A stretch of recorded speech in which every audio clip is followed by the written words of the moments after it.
Hey everyone, welcome to today's episode of Startup Talk. And today we're talking about how managing your mindset and energy can be your secret to success.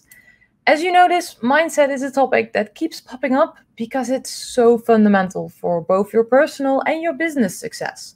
So if you notice that you're often getting in your own way, procrastinate, or do not feel satisfied with your own results, you might want to check in with your mindset. So if that's you, then today's episode is just what you need. We'll talk about where your current mindset is coming from, how to take control of your mindset and energy, and the advantages of being able to shift into that positive mindset. And joining me today for this conversation is the amazing Terry McDougall. She is an executive and career coach and the author of Winning the Game of Work, Career Happiness and Success on Your Own Terms. She specializes in working with high achievers who are successful but not satisfied to increase the overlap between their professional success and their personal happiness. So I'm very happy to have her here on the show today. Now, if you're new to the show, welcome. My name is Saskia and I help you be the extraordinary entrepreneur you're meant to be. And one way that I do this is by hosting Startup Talk. Every 2 weeks, I host a new guest and we'll cover a topic that will help you grow as an entrepreneur and start up or level up your business. And in the other weeks, I share tips and tricks to help you start your business as well. So if you want to turn your passion into a thriving business, make sure to subscribe to the Entrepreneur Suite and share your thoughts in the comments. Let me know how you manage your mindset and energy for success. Now let's start the show.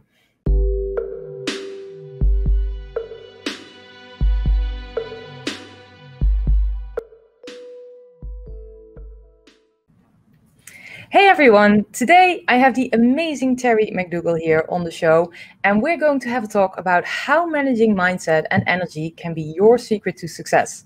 So let's give a warm welcome to Terry. Hi Terry. Hi Saskia, it's so good to be here and thank you for that very kind introduction. Thank you. It's so lovely to have you here on the show. The topic of mindset and energy is something that hits close to me since both are fundamental to your success as an entrepreneur and as a business. And it's something I've come across a lot of times with myself as well. So I'm so happy to have you here on the show today. I am so excited to be here to talk about this topic because it's something that was a huge eye-opener for me. And once I started recognizing how I actually can have much more control over my thoughts and my energy, it's made my life a lot happier and more successful. Well, I would love to learn everything that there is to know about this. But let's start at the start. So you're an executive and a career coach. How did that came to be? Well, gosh, I've been asked this question a lot. And at first I just thought, well, I made the switch in 2017 from being a longtime marketing leader in the corporate world.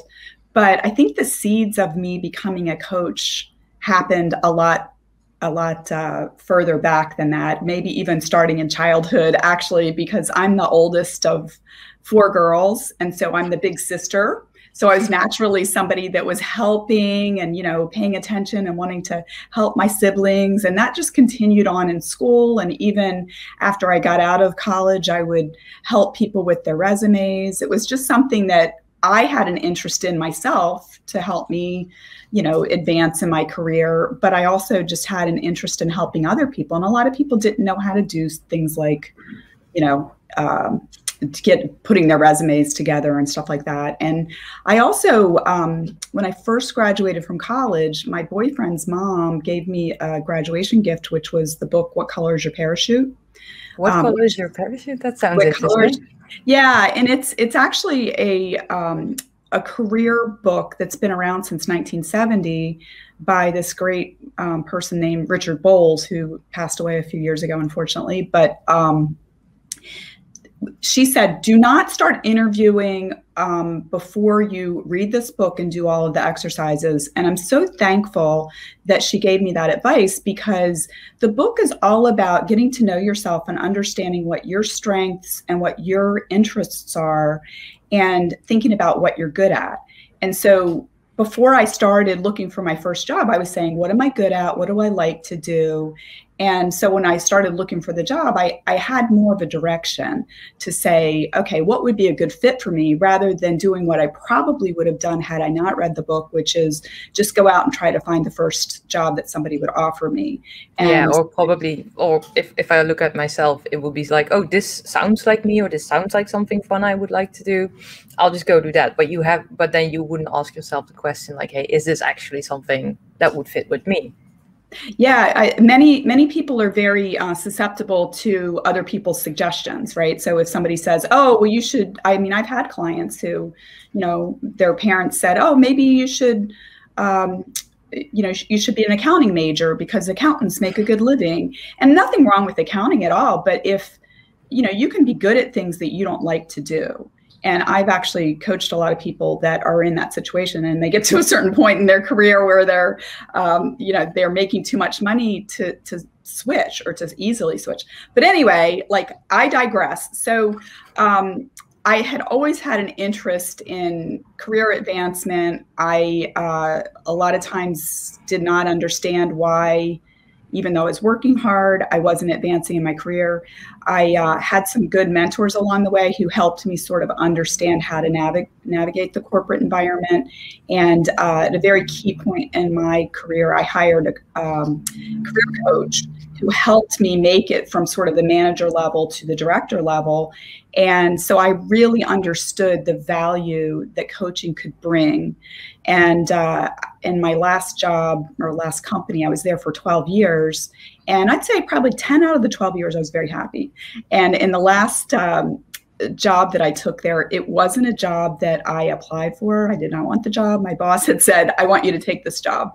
And sometimes you just can't say no to things. And, as I thought, it was not a good fit for me. And so just in my unhappiness, I started really doing some introspection and wondering, like, what's next for me? Because when I looked around the company, I did not really see, even though I'd had 4 different jobs there, I didn't see any advancement opportunities that I was interested in. So I started thinking, like, what might be next for me?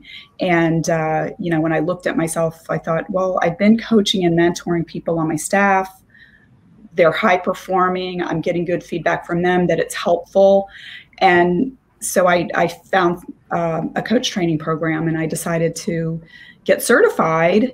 And the journey to becoming an entrepreneur was a little bit longer, because at first I thought, oh, I'll just get another job and I'll do this on the side. But I finally decided to take the leap. I think that it can be kind of contagious when you're around other entrepreneurial people. And I was surrounded by other entrepreneurial minded people in my coach training program. So gradually I just decided I'm going to do that too. And so that's so exciting. Yeah, that's the thing. That always reminds me to the quote, I don't know by who, but the quote, "You are the average of the 5 persons most closest to you." Yes. So have a good look around about who those 5 persons are. And so if you surround yourself with entrepreneurs, you'll also be like, hey, I want to lift myself up to becoming that entrepreneur. It's contagious. It really is. When people are feeling optimistic, or you're seeing people have success, it's like, hey, I think I could do that too. Yeah, that sounds like fun. I need to do that too. So then you became a coach and an entrepreneur. Yes. Yeah, that was 2017. And and I've been loving it. I work with individuals who are, I call successful but not satisfied, meaning that if you looked at them from the outside, you'd say, wow, like, they're doing really well. They've got a great job, making money, etc. But a lot of times when they approach me, and they sort of like step out from behind the mask in a way, there's some level of dissatisfaction, whether they feel like they're not being as effective as they can be. Maybe they want that next level promotion and they can't figure out what to do. Maybe they've gotten feedback that they're not sure how to address at work. So help them be more effective in their roles. I also work with people that, much like me, kind of had gotten to that crossroads, which is, okay, I've been doing something for a while, but I'm not sure if I want to keep doing it, but I'm not sure what I want to do next. So I go through that process. And if they decide that they want to leave, I also will work with people in job search. And then I also work with companies, to help them increase the effectiveness of their teams. Okay. Okay. Well, that sounds like a whole package, and that sounds amazing. And I actually want to talk a bit more about what you just said about successful but not satisfied, because I think there we're already hitting on the topic of mindset and of energy. Is there typically a mindset thing underneath that attitude of I'm successful but not satisfied? Yeah, I think so. One of the things that I discovered when I was writing my book, Winning the Game of Work, I came across some research that was done by a professor at Harvard Business School about kind of the mindset of high achievers. And over the course of the lives of high achievers, many times what happens is that they really start delaying gratification, and they become addicted to external validation. And so they're very, very focused on what other people expect of them. And in many ways, they kind of have beliefs that become rooted, that are things like, to be successful, I have to care solely about what other people think. And when we do that, we really lose connection with our own inner wisdom. And I think it's really important it's not easy to do, but I think it's important to examine what those subconscious beliefs are that we can have, because a lot of times the subconscious beliefs keep us in, what we believe will keep us safe, and I actually talk about this little voice in our head, which all of us have it. And I call it the gremlin, You call it the gremlin. Oh, that's so. Yeah. Go ahead. I call it I call it my little imposter. Yes, exactly. It's the same kind of thing, but the little imposter and the little, gremlin are trying to keep us safe, but they're not very nuanced, right? So they will try to keep us safe through giving us messages about things being too risky or worst case scenarios, or making us doubt whether we're going to be able to handle something if we take a risk, because that gremlin, it's just trying to keep us safe, and it uses very blunt instruments to try to make that happen. Yes, it does. What happens though is that we are controlled, that voice controls us from a place of fear or defensiveness. It's fight or flight. Right. And it takes a lot of energy to be in fight or flight. So the fight or flight instinct is important, obviously, right? If somebody pulls out in front of us suddenly on the highway, and we get that jolt of adrenaline, and we have the instincts to be able to steer out of the way to avoid the collision, or, if somebody has attacked you, right, like to be able to fight them off, of course, that's going to help us survive. But what can happen is when that little gremlin voice tells us things like, you better ace this presentation or you're going to get fired, right? Like when we're in that place of fear where we really feel like, oh my gosh, I'm under pressure, I have to perform or I'm going to get fired. There's so many things wrong with that, right? Because there's not, it blocks our ability to have the energy to be creative and flow and to think clearly. And you get stuck in this thinking of what if. Oh, I'm hearing the wait, let's give me one moment because our dishwasher is going. Sorry. Yeah, I think now it's off.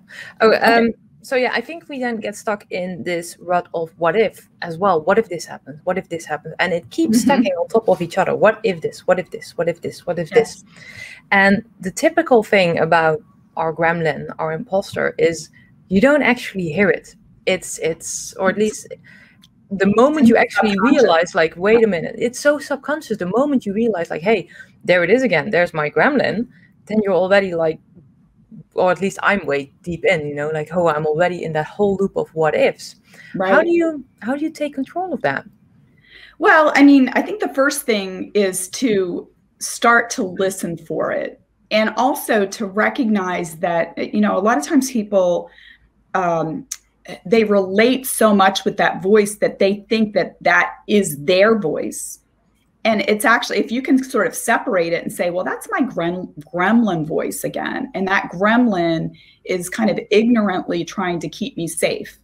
And if you can separate that and kind of go to your wise mind and say, is that really true that I would get fired if I didn't ace this presentation? You know, and it's, if you really examine some of the very blunt messages that you're giving to yourself, or the gremlin is giving to you, and that you're just reacting to, you know, you're not responding, you're not thinking about it. It's just a visceral knee-jerk reaction that you're, you know, that you're feeling fearful. That's the beginning of it. But, you know, I actually, when I work with people, I actually have an assessment that I do, which is called the Energy Leadership Index Assessment. And through, you know, there's about 80 questions on it.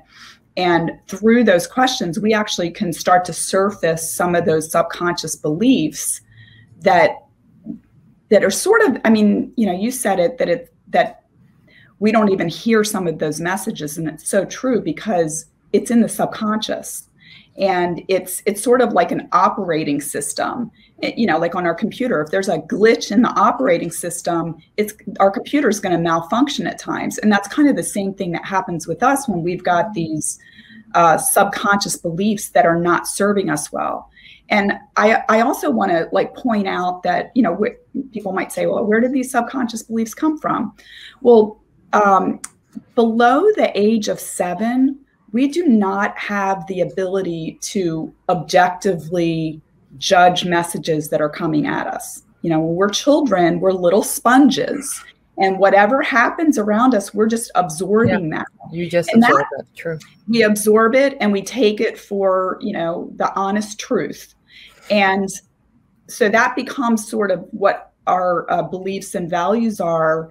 And then what happens is that just goes into the subconscious. We very rarely pull it up to say, you know, when grandma used to tell me that, you know, women should never have, you know, jobs, that, you know, they should stay home and care for their husbands. You know, if we never really examine that, and then we may find ourselves like, you know, just using that example, maybe your conscious mind says, hey, I want to go out and get a good paying job, but you find yourself sabotaging yourself every time that it's time to get a raise. And you're like, what? Why do I mess up? Why do I always mess up whenever I'm interviewing for a promotion? And it may be because, you know, subconsciously grandma's, you know, advice that maybe worked very well in 1930 is, you know, we're saying, oh, I loved grandma and she's wise, you know. It's no longer true. I recognize that. It's as well, as a kid, you don't know what's true or what's not true. You just absorb what's in your environment from your parents, your family, your friends, your school. And to me, it was so eye-opening. I think I was 30 years old or something when I realized, like, hey, wait a minute. Those people that back then were just people. They also made mistakes. Some stuff I was still carrying around, which was really dragging me down, was stuff, you know, I heard when I was 6 or something. And the moment you realize, like, hey, I can let this go. I can say, okay, thank you, but I don't need this. This is not serving me.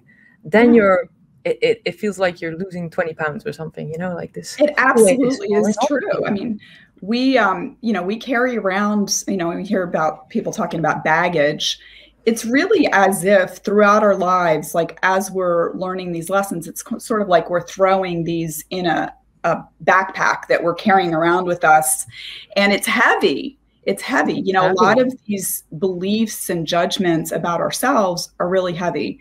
And it's important at some point to open up the bag and start pulling the stuff out and saying, where'd this come from? And do I still need it? You know, can I toss out grandma's belief that, you know, a woman's place is in the home, you know, because that could totally weigh you down if, you know, consciously you want to go out and have a career as a woman. So anyway, it's very, very freeing when you start to realize that you can control your energy by examining your thoughts. And when you find thoughts that aren't serving you, to consciously try to replace them with something that serves you better. Absolutely. Absolutely. Do you recommend any techniques on how to do that? I know some people meditate. I myself, sometimes I journal. I don't do it every day. I know you have people, they have the most perfect bullet journals with entries every day and every time I see them on Pinterest. It's like, that's amazing, but not for me. Yes. But, journaling helps for me. What would you recommend? If it's like, hey, I'm procrastinating. I'm being in my own way. I want to do stuff, but I'm not doing the stuff. Yeah. Well, I think both of the things that you just said, I would recommend. And actually, I was just looking over here. My journal is right here. I think meditation, it helps you kind of get out of that monkey mind, because a lot of times we are just, there's a lot of thoughts zinging around in our heads, and we're reacting to a lot of things. And sometimes just getting down into that calmness where we can really hear our own inner wisdom rather than other people's judgments or responding or reacting to things that are going on around us. It's important to be able to connect to your own inner wisdom and not be, pulled or manipulated by stuff that's going on outside of you. I also think journaling can help a lot. When I'm working with clients, a lot of times they'll say, well, I don't want to do this thing, but yet I was faced with this situation and I did it again, right? And so I'll say to them, okay, I think what's important is right before you responded in a way that you did not want to respond that way. It could be like, okay, you got in a fight with a friend or family member and it's a pattern. Stop or go back and say, what was the thought that I had right before that happened? And it could be something like, you're telling yourself, like, my kids never load the dishwasher, right? And so when you come and you see a bowl on the counter, all of a sudden you're screaming at your kids. You can say to yourself, well, is that really true? And if, maybe I can look at this differently. Have I asked them? Have I, you think about like what you could replace that with, or you could say, a lot of times they don't load the dishwasher. Instead of screaming at them, what can you do differently? It's that moment when you have because the thought here's how behavior works. There's a trigger. It hits against a belief that you have. And based on that belief, you have an emotion. And based on that emotion, you react. And it's not, a lot of times people will try to do something like, I'm going to control my reaction. And it's too late at that point. You really have to go back to, okay, recognizing the trigger and recognizing the thought that causes the emotional response. Yeah. If you can change the thought, and seeing the trigger, knowing the trigger. And I completely agree with you, knowing what is the fault that triggers in me. If you see that bowl indeed, and then you're like, and I don't know, maybe the kids weren't even doing that, or the kids weren't, responsible for that. But the fact that you have that mental mindset really is already enough to know, like, you see, it's happening again. And it's good to actively look at a fault like that. And to change it. But how do you change it then? How do you go from that triggered mindset to a more positive mindset? It takes work, right? It's like, because what we're talking about here are patterns and habits, right? And if you want to think about your mind as sort of, if you think about like the inside of your mind as this big, like, cornfield or something, right? But maybe if you look at the cornfield, there's this one path that's been carved through it because people have walked through that path a lot of times. Well, that's the habit. That's the pattern. That's the easiest, literally there are, synapses that have been connected over many, many years and, continued responses in the same way, that's where we go to automatically. Yeah, you don't even think about it. We don't think about it at all. It's just automatic. But if we want to change the habit, what we're going to have to do is decide, like, what do I want to do instead? And say, okay, well, instead of that path, the easy path that's already paved, I want to go in a different direction.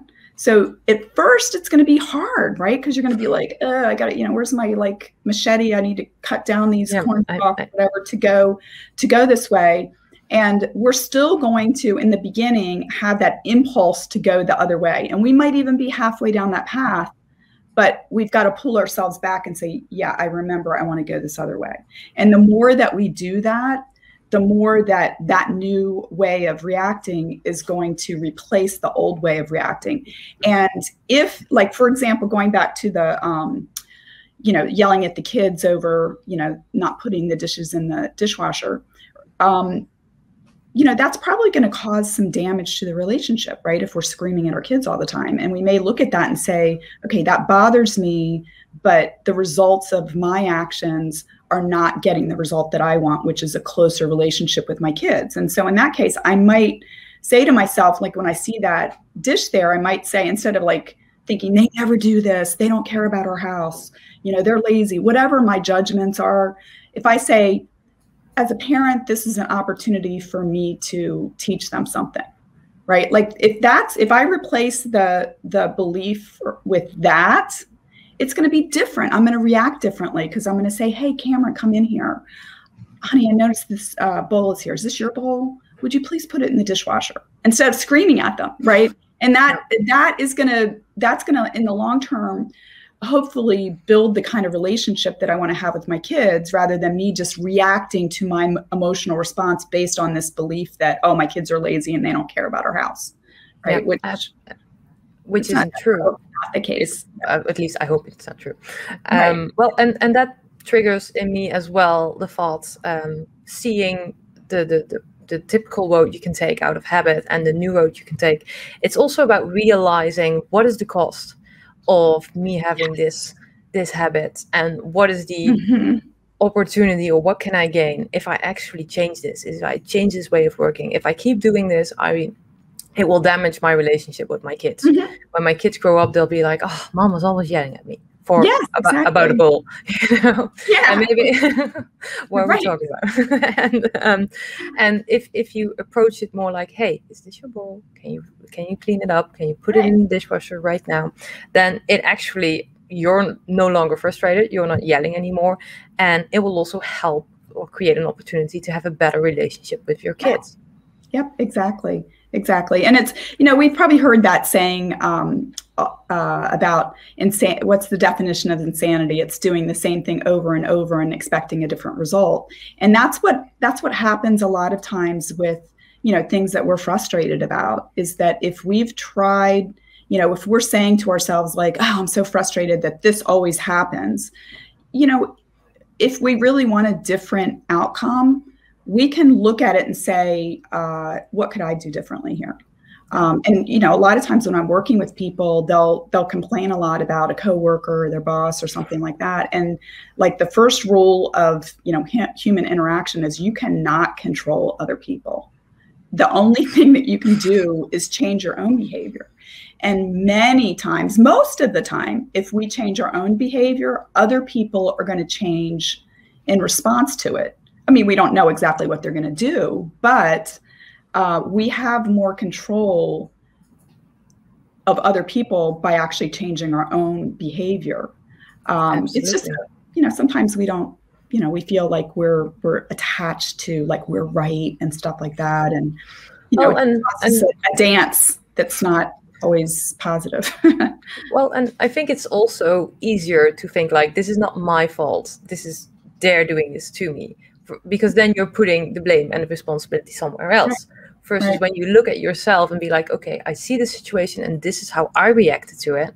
And this is why I need to take responsibility. Then you change the game, but you have to be the bigger person as well. And that's when ego gets in the way. Like, I don't want to be the bigger person. Right. We'd rather be right than be effective. Right. And that's, it can be really difficult. I'll tell you a story from my childhood. When I was a young teenager, my sister and one of her friends had a nickname for me, and they used to love to just say it over and over and over and over until I blew up. And I would just start screaming at them.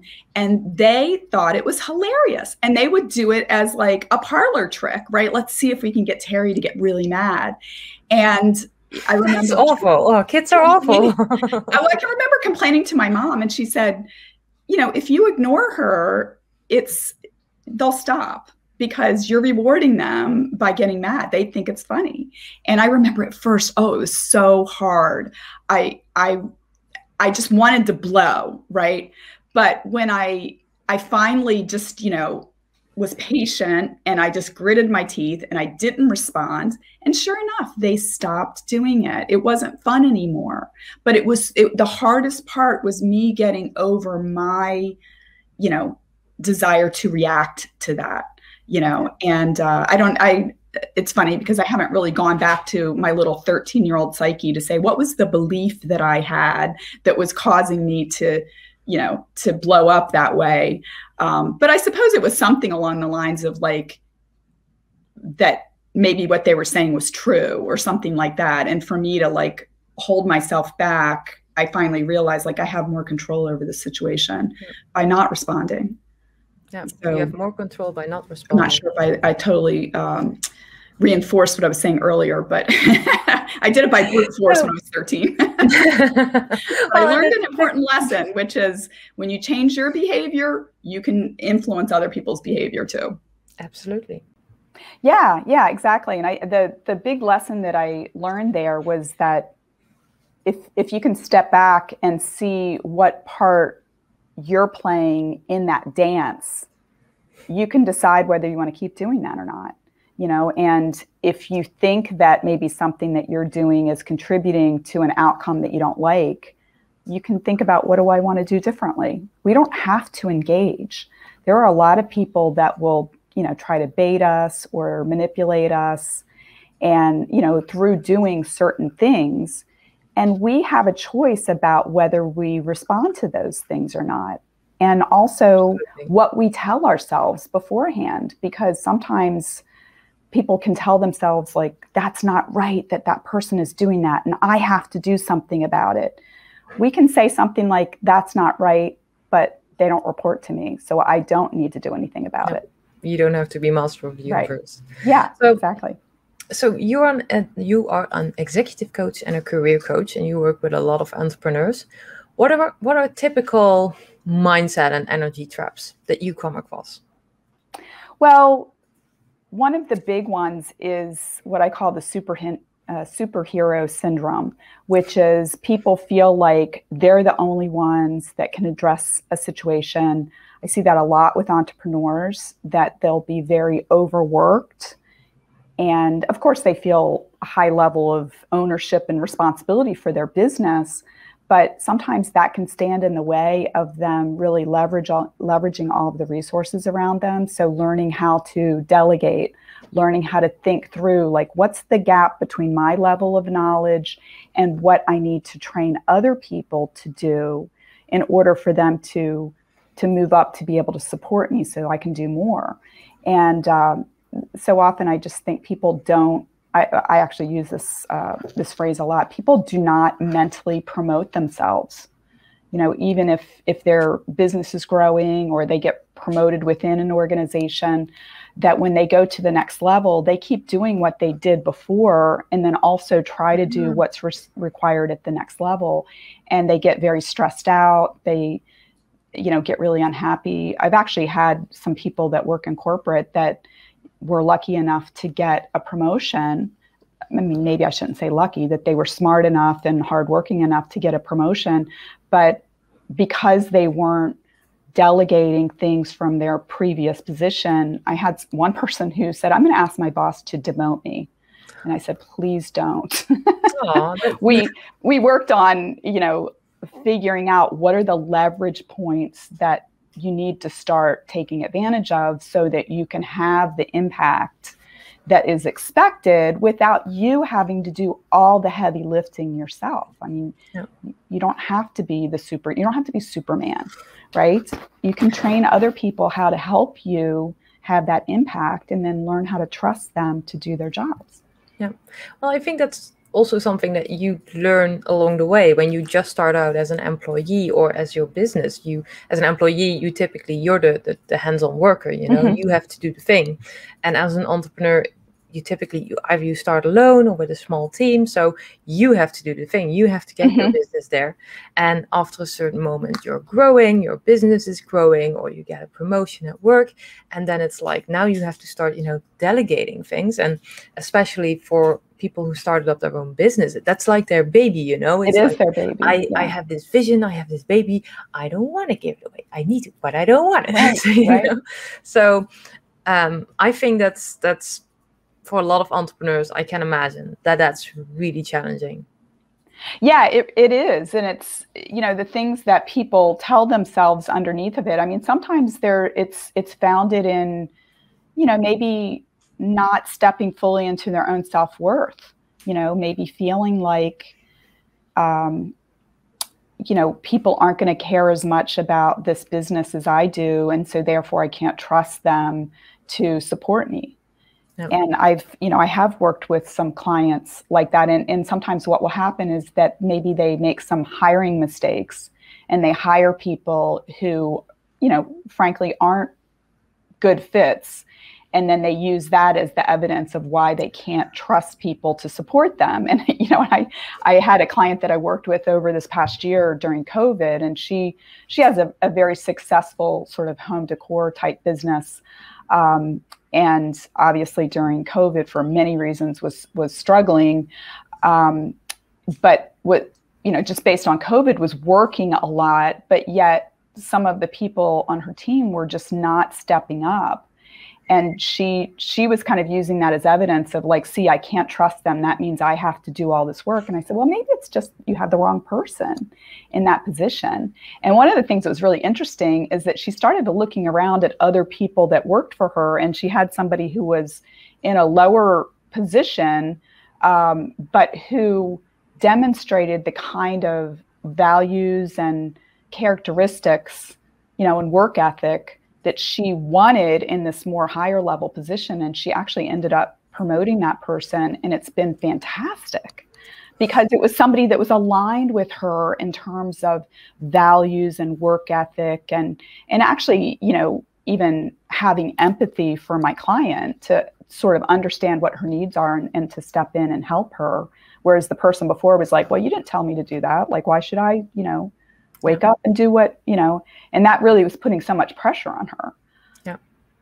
Yeah, I can imagine. And that's actually, that makes me think as well. So today we were going to talk about mindset and energy because there's a link there as well. Can you explain a bit about that one?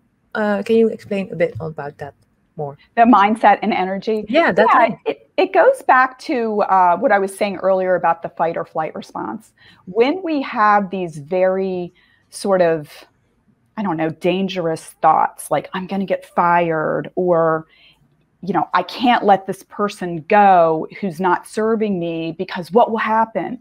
I won't have anybody to do that. And, you know, so sometimes we accept something that's less than optimal because we're afraid that there's not anything better. But what happens when we're in fight or flight mode is that we look at the world through a pinhole, you know, and this neurologically and physiologically is what happens. Like the blood flow goes to, you know, your torso, or actually it goes out to your legs and arms so that you can be ready to flee, right? But it's not probably going to your brain. And same thing with like our field of vision. Our field of vision narrows so that we can focus on the threat. Yeah, on right? that one because thing. Like if that bear is chasing us, we need to know where the bear is so it doesn't get us. But if we can change that belief to say, okay, I'm actually not, oh, and by the way, as you can imagine, being in that fight or flight is extremely energy. It takes a lot of energy to be there, right? Like think about if you've ever had like a shock where, you know, maybe somebody almost hits you on the highway or something like that, and you had that jolt of adrenaline. When you come down from that, you're so tired because Absolutely. It takes a lot of energy. But if we can examine those thought processes like, well, I'm probably not going to get fired. So why don't I just, instead of looking and being so focused on, oh my gosh, I'm going to get fired, and, being hyper vigilant about things, if we start to say, you know what, I don't think I'm going to get fired. So we kind of like expand our field of vision, and we start to see other opportunities for how to deal with this situation. We have the energy to focus on being creative or building connections with other people that can help us. And there's a lot more energy there. It comes back to us. If we go into a mode where we're being creative or we're brainstorming, that can be satisfying on a level that we feel re-energized. Yeah, then it gives energy, right? It gives energy. So being kind of in that higher level of thought, that more positive mindset, being with ourselves to say, we talked about the what ifs. What if I get fired? Well, what if you do? You're probably not going to drop dead immediately if you get fired. I mean, I will give you, some stories from my career. I've done outplacement work, which is actually, I've worked for a company that organizations will hire when they do layoffs, and that they will give those individuals that they lay off time with a coach to help them with their resume, with their interviewing skills, et cetera. And so, unfortunately, I've talked to people sometimes within, a day or two of them getting the news that they've gotten laid off. And of course, I've talked to, 50-something-year-olds that have worked for the same company for 20 or 30 years. And of course, it's shocking. And they are always fearful that they're not going to get another job. But they can't stay in that mindset and be able to see the opportunities that surround them. So a lot of times my work was to help them calm down, help them recognize that they had marketable skills, start to believe that it was possible that they could get another job. And guess what? They get another job, and sometimes they get a better job than what they had. So to say to ourselves like, oh, what if I get fired? Well, what if you do? People get fired all the time. And very often they get fired for reasons that have nothing to do with them personally. It's really the company needs to cut expenses. Yeah, business is just being a business. And I think with what the story you just told is also, you can think about what if it all goes wrong, but what if it goes right? What if this is a better thing? What if this is a door to something better, a better job, a better opportunity? That helps as well.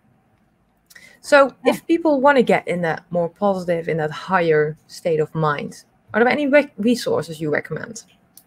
Well, I think that it's important to, whenever I'm working with somebody, I always start with, let's get clarity on what your goal is. And a lot of times, people are coming because there's some pain that they're feeling, right? That's the signal. Like, I'm feeling pain. I've tried a lot of things. It's not working. Maybe I need to get some help. And in the beginning, people will naturally be very focused on the pain, like what they don't want. You can't reach your goal by running away from what you don't want. You have to flip that and be clear on what you do want. So that's the first step. And then what goes along with that is beginning to believe that the thing that you want is possible. I've seen it very often that when I ask people that question about, like, what is it that you want? Sometimes they say they don't know. I think everybody always knows, but a lot of times they protect themselves by saying they don't know because they don't want to be disappointed if they say what they want and they don't get it. But sometimes people will say, this is what I want. Here's the 10 reasons why I'm not going to get it. And I say, okay, whoa, stop right there. Let's separate these two things. What do you want? Let it live.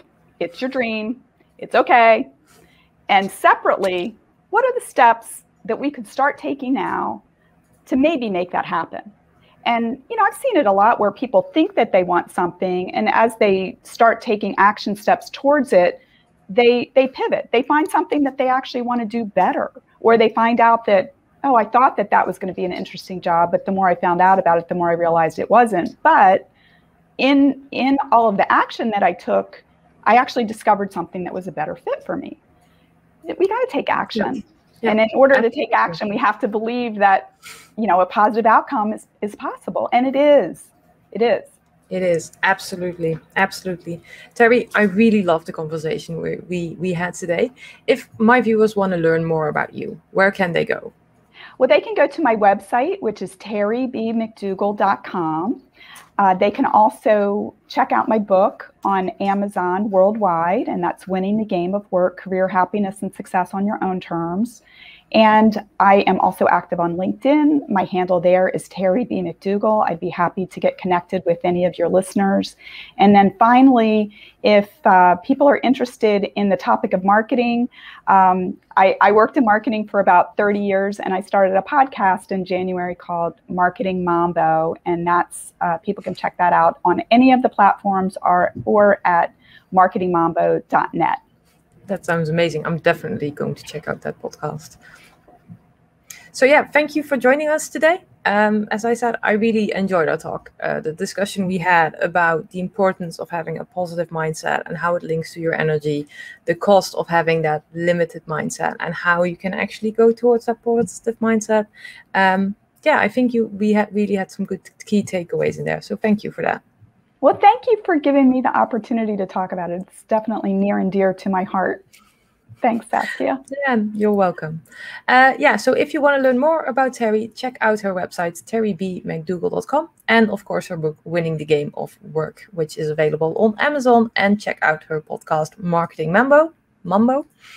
If you like this kind of content, then make sure to like this video and share your thoughts in the comments.